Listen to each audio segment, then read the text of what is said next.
Baik Bu Rika, hari ini saya ada tugas dari guru penggerak mengenai praobservasi, observasi, dan pasca observasi.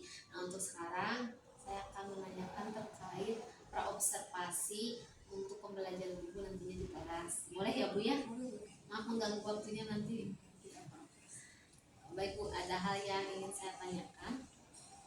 Yang pertama, tujuan pembelajaran ibu nanti di kelas itu apa ya? Untuk tujuan pembelajaran hari ini, karena kita akan mempelajari tentang prinsip geografi, jadi tujuan pembelajarannya agar siswa mampu memahami dan mendeskripsikan tentang prinsip-prinsip geografi. Kira-kira ada area pengembangan untuk materi ibu tidak ibu? Ada area pengembangan materi yang hendak dicapai pada materi prinsip geografi ini. Diharapkan siswa juga bisa memahami macam-macam dari prinsip geografi. Kan ada beberapa macam gitu ya dari prinsip geografi, jadi satu demi satunya siswa juga bisa menerapkan di dalam kehidupan sehari-hari. Luar biasa ya Bu ya. Pasti untuk hal tersebut ibu punya strategi agar tujuan dan aspek yang ibu kembangkan itu tercapai. Kira-kira apa ya Bu strateginya? Kalau strategi dari saya yang dipersiapkan itu, karena hari ini kita akan belajar kelompok ya Bu, jadi supaya anak-anak mudah mengerti, memahami gitu ya, serta menerapkannya ke dalam sehari-hari. Jadi kan tentang prinsip geografi. Nah, kalau misalnya hanya teori saja, mungkin anak-anak rada pusing ya Bu ya. Kalau hanya teori saja, jadi saya akan mempraktekkan gitu ya. Anak-anak dibagi beberapa kelompok, lalu nanti setiap kelompok itu mencari contoh tentang fenomena geografi. Salah satu saja contohnya nanti saya akan memetakan, nanti mereka akan mencari contoh tentang bencana alam. Nanti tiap kelompok memilih bencana alam apa aja, lalu diterapkan ke dalam prinsip geografi ini. Nah, di dalam prinsip geografi ini kan ada prinsip penyebaran, ada deskripsi, ada juga interelasi. Nah, nanti pada saat berkelompok sebelumnya saya akan memaparkan tentang prinsip deskripsi. Nanti mereka di dalam prinsip penyebaran, kalau di dalam prinsip penyebaran itu nanti mereka akan membuat peta persebaran fenomena geografi itu ada di mana aja gitu ya. Jadi melalui gambar peta tersebut siswa itu dapat melihat kira-kira fenomena ini terjadinya di mana aja gitu ya. Terus di dalam prinsip deskripsi mendeskripsikan tentang bencana alam tersebut. Banjir itu apa misalnya ya, contohnya banjir seperti apa, macam-macam banjir apa. Terus di dalam deskripsi juga ada yang namanya studi kasus. Jadi nanti anak-anak mencari tentang contoh studi kasusnya di mana tentang banjir tersebut. Selanjutnya prinsip interelasi itu kan prinsip sebab akibat. Jadi adanya sebab akibat antara satu fenomena dengan fenomena yang lain. Nanti siswa itu di dalam pengerjaannya mencari penyebab dari bencana alam tersebut itu apa. Apakah termasuk ke dalam fisik dengan fisik, fisik dengan sosial, atau sosial dengan sosial. Menarik ya Bu ya. Saya tertarik untuk langsung ke kelas, boleh? Boleh. Jadi nanti saya langsung lihat ya Bu. Baik, langsung ke kelas aja mungkin ya Bu. Ya. Terima kasih Bu Rika. Ya, sama-sama. Assalamualaikum warahmatullahi wabarakatuh. Ada yang sakit? Ada yang sakit hati?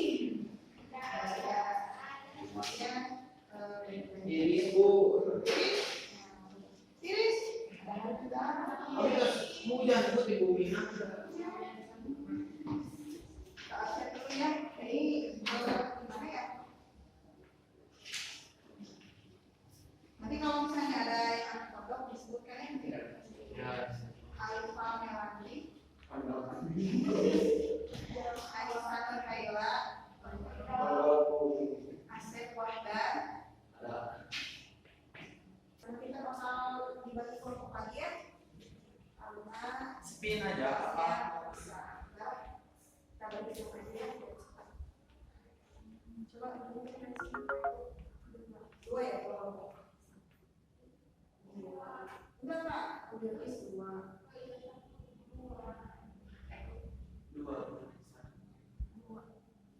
Satu. Bentar ya, jangan dulu kelompok nanti nanti sama.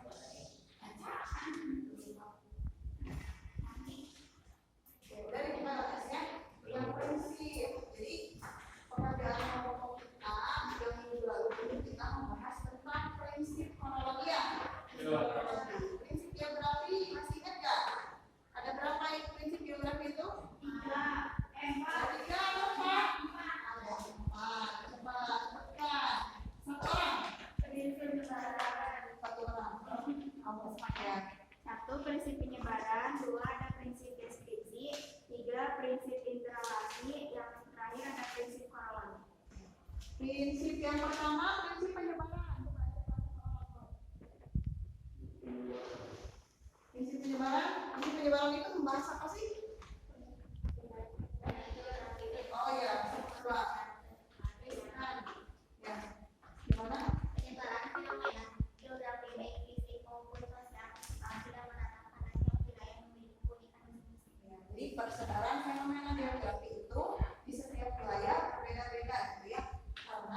wilayah memiliki keunikannya masing-masing. Jadi prinsip penyebaran itu membahas tentang penyebaran fenomena atau kejadian yang ada di permukaan bumi. Jadi fenomena yang ada di permukaan bumi itu melalui prinsip penyebaran kita bisa tahu di mana aja penyebaran fenomena geografi tersebut. Misalnya tadi ya minggu lalu itu kita udah pernah bahas tentang gunung api ya. Gunung api itu persebarannya di Indonesia di mana aja, yang tidak ada gunung api di mana aja gitu ya. Melalui peta persebaran kita bisa mengetahui di mana aja persebaran gunung api. Penyebaran fenomena geografi permukaan bumi di mana aja penyebarannya gitu ya. Yang kedua apa? Deskripsi. Coba Penjelasan lebih detail mengenai gejala atau fenomena di permukaan bumi melalui tulisan, gambar, kata, diagram, dan tabel. Jadi kedua prinsip deskripsi. Prinsip deskripsi itu lebih menekankan kepada penjelasan lebih dalam atau lebih luas lagi mengenai fenomena geografi. Kalau tadi itu prinsip menjelaskan tentang penyebarannya aja, penyebarannya ada di wilayah mana aja gitu ya. Nah kalau prinsip deskripsi itu membahas tentang apanya? Segala sesuatu mengenai fenomena geografi. Misalnya tadi membahas tentang gunung api, jadi segala sesuatu tentang gunung api mulai dari proses pembentukannya, terus gunung api itu apa, terus misalnya bagaimana proses gunung meletus itu seperti apa, dampaknya gimana. Jadi segala sesuatu tentang gunung api tersebut dibahas secara detail, secara lebih luas. Kalau tadi hanya membahas tentang persebarannya aja, kalau deskripsi membahas seluruhnya gitu ya, tentang fenomena geografi tersebut. Selanjutnya yang ketiga, interaksi. Menggambarkan fenomena atau kejadian. Jadi interaksi itu adalah hubungan timbal balik antara fenomena yang satu dengan fenomena yang lain. Jadi ada hubungannya, kejadian satu fenomena ada hubungannya dengan fenomena yang lain. Ada tiga kemungkinan ya, ada tiga kemungkinan fenomena yang terjadi. Yang pertama antara objek fisik dengan fisik, yang kedua lagi Objek fisik dan sosial. yang ketiga Objek sosial. ya, jadi ada tiga kemungkinan terjadinya prinsip interaksi gitu ya, atau hubungan timbal balik. Yang pertama ada objek fisik dengan fisik, misalnya berkaitan dengan banjir juga ya. Jadi adanya korban banjir akibat dari bencana banjir yang diakibatkan oleh apa? Yang disebabkan oleh manusia.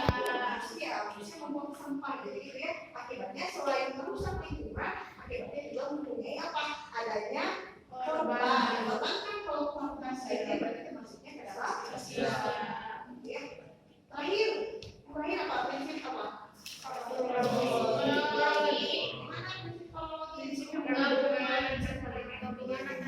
Jadi prinsip porologi itu menggabungkan tiga prinsip lainnya. Jadi lebih lengkap lagi ya kalau porologi dibandingkan dengan deskripsi. Nah kemarin minggu lalu itu kita udah dibagi kelompok ya. Nah tugasnya itu apa? Membuat tentang prinsip porologi. Jadi tugas kelompoknya itu tentang prinsip porologi. Berarti di dalam tugasnya itu ada apa aja? Ada deskripsi itu, ada prinsip penyebaran, ada interaksi.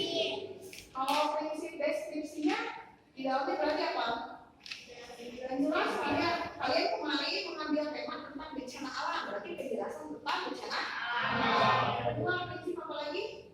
Tadi penyebaran, berarti di dalamnya kalian bikin apa? Persebaran, berarti membuat apa? Peta persebaran. Selanjutnya yang terakhir interaksi. Dalamnya apa? Isinya apa nanti? Kalau interaksi,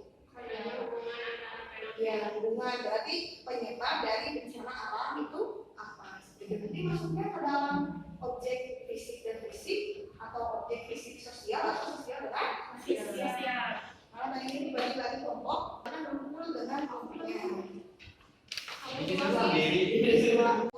Atau persebaran, prinsip persebaran. Yang pertama, orang pertama bikin petanya, orang kedua menulis persebarannya ada di mana aja. Terus yang selanjutnya pada prinsip deskripsi ada yang menuliskan tentang deskripsi tentang bencana alamnya seperti apa. Dan lengkap deskripsi tentang bencana alam tersebut. Terus ada yang membuat apa tadi, diagram ya, ada yang membuat diagram, terus ada yang membuat tentang studi kasus. Ya, studi kasus bencana alam tersebut gimana, terus dituliskan kerugiannya apa aja, korban jiwanya berapa gitu ya, terus kerugiannya misalnya berapa rumah yang rusak seperti itu, atau kerugian lainnya gitu ya. Terus berarti udah 5 orang ya. Yang prinsip terakhir tentang prinsip interrelasi. Prinsip interrelasi berarti apa? Nyari tentang penyebab dari bencana alam tersebut gitu ya. Jadi saling membantu aja ya. Terus silakan ditunjuk satu kelompoknya atau kelompoknya membagi tugasnya kepada anggota ya. So, sekarang dipilih dulu mau bencana alam kenapa? Tsunami. Kelompok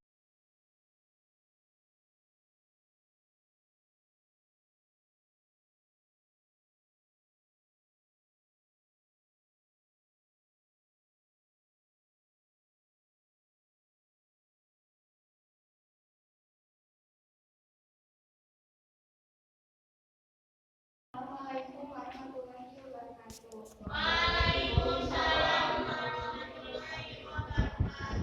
Perkenalkan di sini kami dari kelompok 1 akan mempresentasikan tugas geografi yaitu prinsip korologi.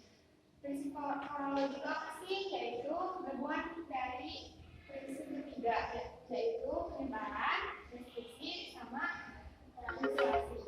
Nah, di sini kami mengambil kasus tentang kasus bencana alam gunung meletus.